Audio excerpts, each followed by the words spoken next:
Hello, and welcome back. You guys really loved my other Monster High video. If you haven't seen it, it's the Monster High 1950s version, but this time we're gonna do 1980s version, if you couldn't tell by the music and sound effects so far. I got a lot of requests to do some of the other girls like Laguna and Cleo, and since I couldn't decide initially if I wanted to do 1950s or 1980s in the first place, I figured, why not both? So this one is a speed paint of Laguna, Julia, and Cleo in the 1980s Barbie style that at least I grew up around. I had a lot of Barbies in the 80s and 90s, so for me, this is very, very nostalgic. So as usual, I start sketching. I make sure I have a lot of references to pull from. I constantly check my anatomy and my proportions against the references, and I'll flip my artwork back and forth to see if there's any glaring issues, because sometimes your eyes can get used to the way that you're drawing, so when you flip it, it's almost like seeing kind of a new drawing, and all of your weird errors sometimes jump out at you.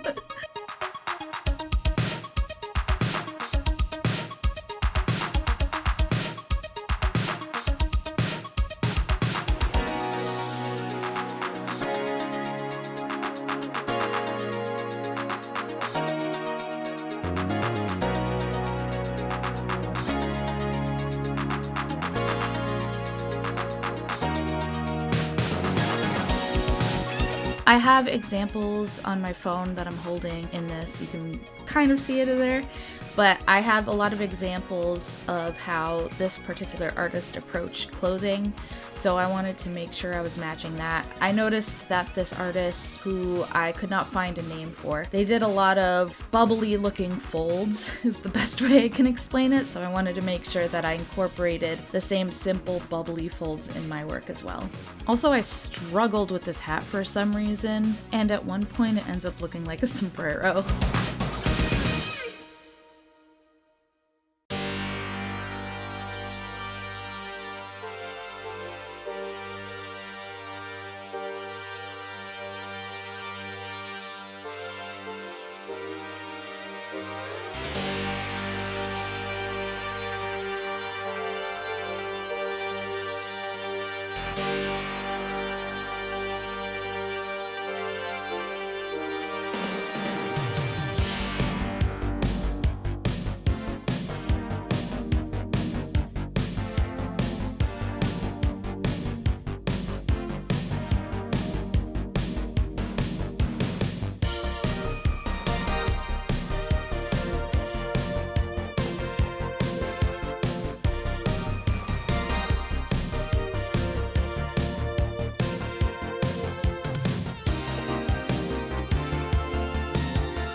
Another trick to make sure that your proportions are correct is taking your sketch and laying it over the original illustration.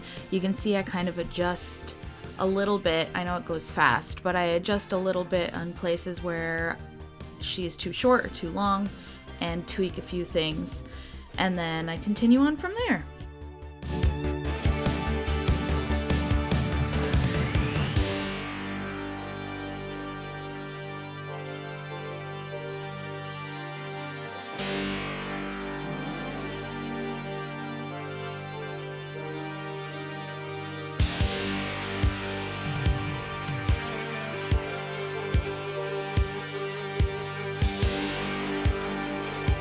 Once I have them positioned, I move on to line art. The line art of these types of illustrations seems very kind of gritty, like a pencil. So I used one of my pencil brushes and just started following what this illustrator does. I don't know. I don't know how else to explain it. I just tried to emulate how thick the lines are and the colors that they use.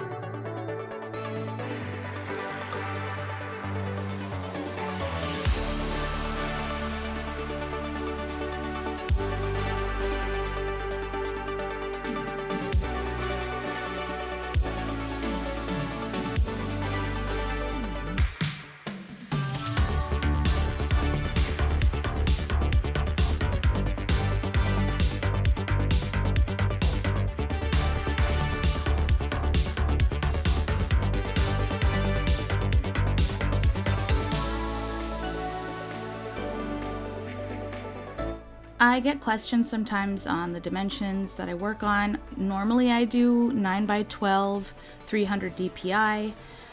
That usually allows me to have enough layers to work, and when I run out of layers, I'll merge certain layers together.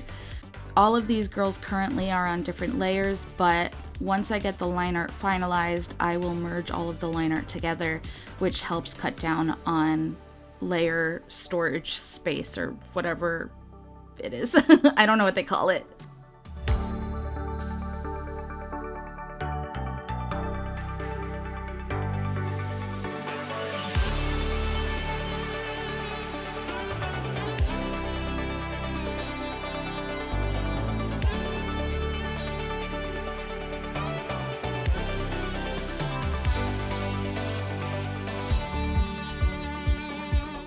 Now we get along to color.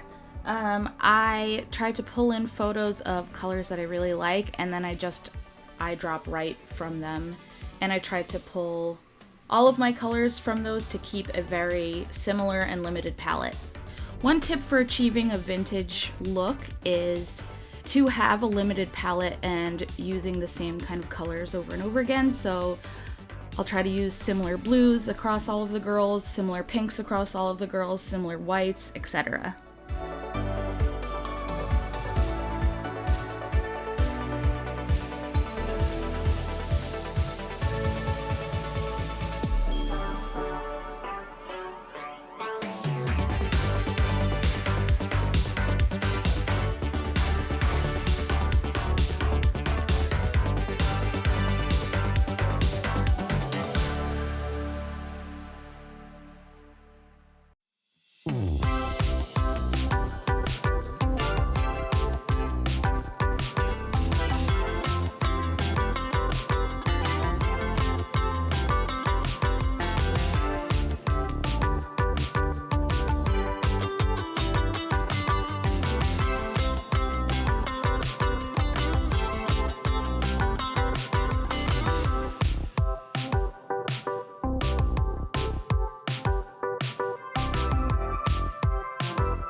I finished up coloring these girls, and then I ended up doing the background off screen just because I was running out of time a little bit. So I did that, and I did the font as well. And then I guess we can just jump on over to the reveal. Let's go.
I hope you enjoyed this one.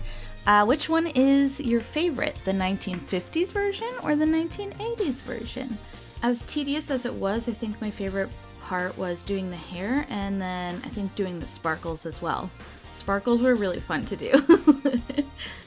Well, let me know if you have any questions or anything, and leave them in the comments below, and thank you for watching. Let me know if there's something else that you want me to Vintagify next. Thank you. Bye!